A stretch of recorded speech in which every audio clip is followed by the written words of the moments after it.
Días, hoy festejando un nuevo día patrio, 25 de mayo 2018.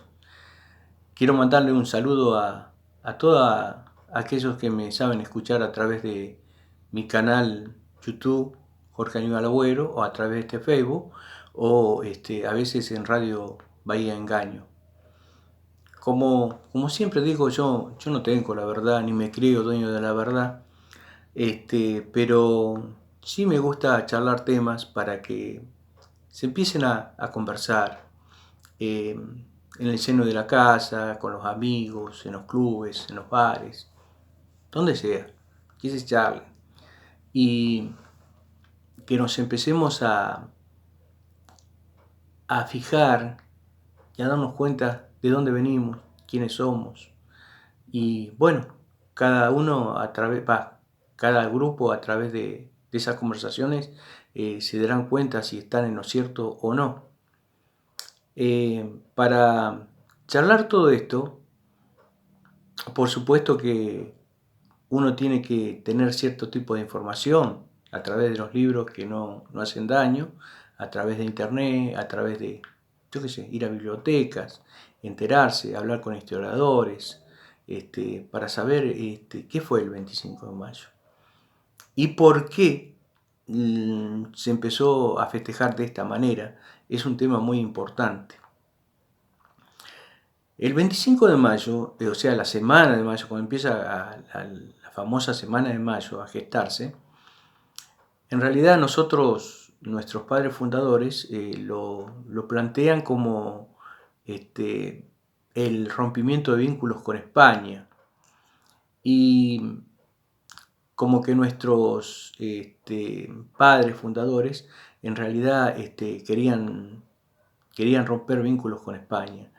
Y no es tan así, no es tan así.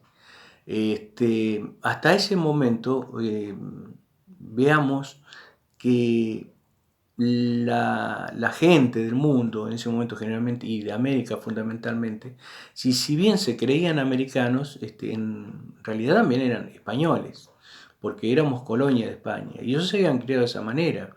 El único pensamiento que se tenía en la mayoría, casi en el 98% de la población, se creía en el absolutismo. O sea que la única forma de gobierno que conocían hasta ese momento eran monarquías, y eran monarquías que estaban extendidas en todas partes del mundo, a excepción de algunos países como por ejemplo los Estados Unidos o Francia, con la famosa Revolución Francesa.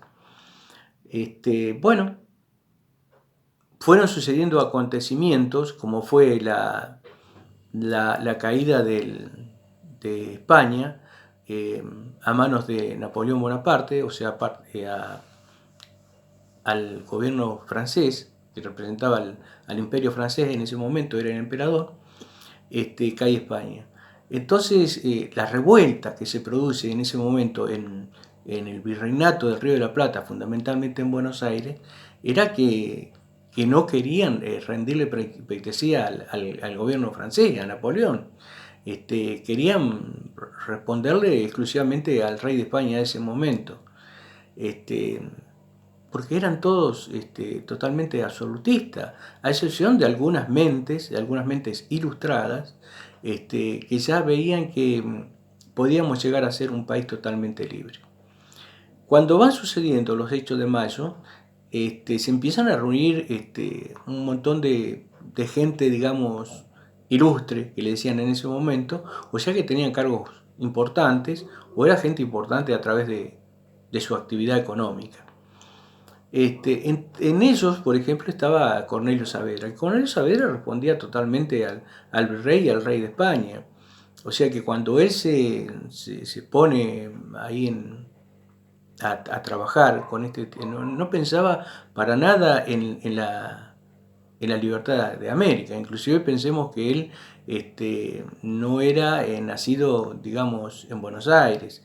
Era un hombre que venía de lo que hoy día es Bolivia. Bueno, la misma gente que repartían las escarapelas eran símbolos de los reyes Borbones. O sea que no pensaron realmente en una patria independiente. A excepción de que, por ejemplo, claramente Mariano Moreno. Mariano Moreno era uno de aquellos que planteaba una independencia de directamente dejar de ser colonia. Así le fue, así le fue. Terminó en el mar, el famoso dicho, tanta agua o tan poca agua para tanto fuego, ¿no? Bueno, así se fueron gestando los hechos de mayo. Y claro, todas cosas que suceden siempre tienen un antecedente. Bueno, uno de los antecedentes fue eso, la invasión de Napoleón, que la noticia tardó un tiempo en llegar porque en ese momento, que ustedes no lo crean, no había las informaciones que tenemos hoy nosotros, los medios de información. Bueno, se había dado la Revolución Francesa, en donde la Revolución Francesa planteaba el acabo de las monarquías, se había dado la independencia de Estados Unidos, y un hecho crucial fue la embestida que hace Inglaterra sobre el territorio del Río de la Plata, a través de dos invasiones, las famosas invasiones inglesas. Y realmente esas invasiones muchos las consideran exclusivamente en el tema armamentístico, o sea que fueron derrotadas, pero no fueron derrotados sus ideales, porque se quedaron acá muchos, y hicieron un trabajo de hormiga. Ellos venían mandados por el Foreign Office, y esas cosas realmente tuvieron efecto a través de la historia y quizás hasta hoy día.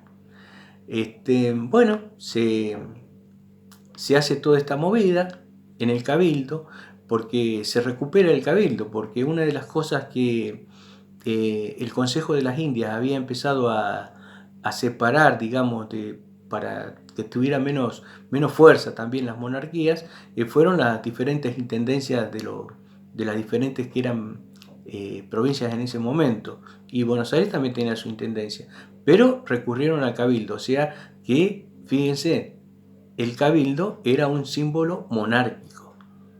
Las intendencias eran las que dependían del Consejo de las Indias. O sea que si vamos a considerar algún tipo de acercamiento hacia lo que hoy podríamos decir democracia, eran las intendencias, no el Cabildo. Así que fíjense el pensamiento que tenía esa gente. El Cabildo, la monarquía. Bueno, fueron sucediendo los hechos. Nosotros, bueno, figuramos como que, o creemos que a partir de ese momento se rompen los vínculos y empezamos a identificarnos como argentinos. Y no es así. En realidad, la palabra Argentina surge en un poema que se le hace al Virreinato del Río de la Plata, y se toma en cuenta la desembocadura del Río de la Plata. La desembocadura del Río de la Plata, al ser cristalina y tener tanto fango, muchos consideraban que era como que hubiera plata ahí. Y bueno, el vocablo latín, argen, es plata, por eso queda el nombre de Argentina. Se empieza a hacer quizás algún poema, algunas payadas con respecto a eso, pero no se adopta el nombre de Argentina. En realidad seguíamos siendo pobladores americanos o españoles. Fijémonos, por ejemplo, ciertas charlas que tuvo aún el general San Martín para cambiar el concepto de mucha gente que habían nacido, criollos que habían nacido acá, que realmente no eran españoles, que eran parte de la colonia, eran americanos. No se charlaba de Argentina. Después, a través de la historia, se pasó a llamar Confederación del Río de la Plata, luego también inclusive hasta Confederación Argentina, y las provincias eran parte de la Confederación. En la Constitución de 1953, que fue promulgada el 1 de octubre de 1860, ahí es donde se cambia la palabra confederación por república o nación argentina y se le pone el nombre de Argentina. Y a las intendencias que había se le pone el nombre de provincias. Fueron cambiando nuestros nombres, pero a partir de ahí es donde empezamos a llamarnos argentinos. Bueno, pero la verdadera independencia nuestra es el 9 de julio de 1816. Fíjense que lo que charlaba con respecto al concepto absolutista que se tenía en esas partes, que ni siquiera se pensaba en democracia, que el mismo creador de la bandera, Manuel Belgrano, propone aún en 1816 una monarquía, porque no se entendía otra forma de gobierno hasta ese momento. Propone una monarquía con un rey de linaje inca. Fíjense que yo atrás, acá tengo la bandera argentina, y la bandera argentina tiene los mismos colores borbones de la escarapela, con un detalle: el sol inca. O sea, él pensaba romper vínculos con España, pero con un gobierno totalmente absolutista, porque era lo único que se podía pensar en ese momento. Los conceptos de democracia en Argentina empiezan mucho después. Si bien teníamos antecedentes, como por ejemplo en Estados Unidos, y bueno, de la antigua Grecia, que es más o menos una copia de la que tiene Estados Unidos, no era una democracia perfecta como las que se van perfeccionando a través del tiempo, porque las democracias, por ejemplo, de Grecia en ese momento, no eran completas. Es decir, ahí los demócratas, los que tenían que ver con la posibilidad de cambios de gobierno, eran los ilustres, los comerciantes, la gente que tenía realmente capital. No olvidemos que ellos tenían los hilotas y los esclavos, y esos no tenían posibilidades. Bueno, en Estados Unidos pasa lo mismo. En Estados Unidos, aquellos que tenían derecho al voto, derecho a cambios de gobierno, eran algunas partes del pueblo nada más. De los negros ni hablemos. Bueno, de los aborígenes de la zona tampoco. En realidad, uno de los hechos fundamentales para el mundo, y que a veces no lo tenemos en cuenta, fue nuestra famosa ley Roque-Sáenz Peña. O sea, la ley Roque-Sáenz Peña, cuando dictamina que el voto es universal, obligatorio y secreto, está incluyendo a todos, menos a las mujeres, que las mujeres realmente toman esa ventaja, llegan a tener esa incorporación a través de una lucha que plantea Eva Duarte de Perón, Evita, en la Constitución de 1949. Bueno, y qué importante que es, ¿no? Y muy poca gente lo tiene en cuenta a Roque Sáenz Peña.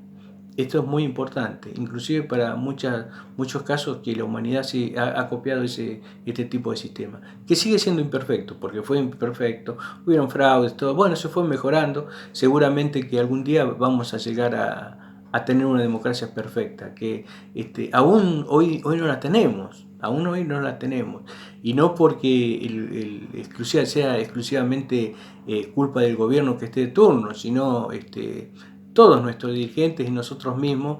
Es decir, vivimos criticando a los gobiernos que están ejerciendo, no respetamos la mayoría, y bueno, así nos va hacia afuera.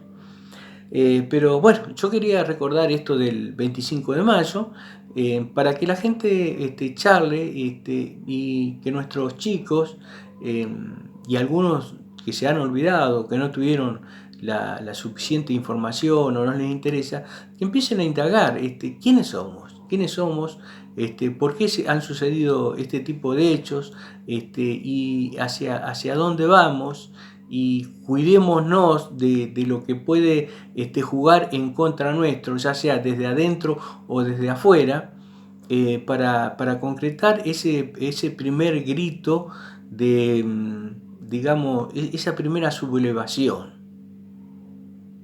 Originariamente una sublevación hacia Napoleón.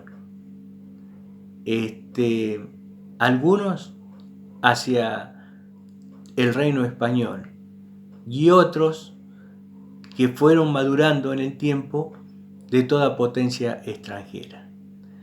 Yo les deseo a todos un feliz Día de la Patria. Seguramente que algunos van a tener la posibilidad de comer un locro, algunos un asado, algunos unas empanadas, que son cosas propias nuestras. Y es muy interesante que no solamente en estas fechas, a través de esas comidas o a través de los desfiles, recordemos y queramos nuestra patria. Nuestra patria es todos los días y cada uno de nosotros. Les deseo un feliz día y que la pasen lo mejor posible. Hasta siempre.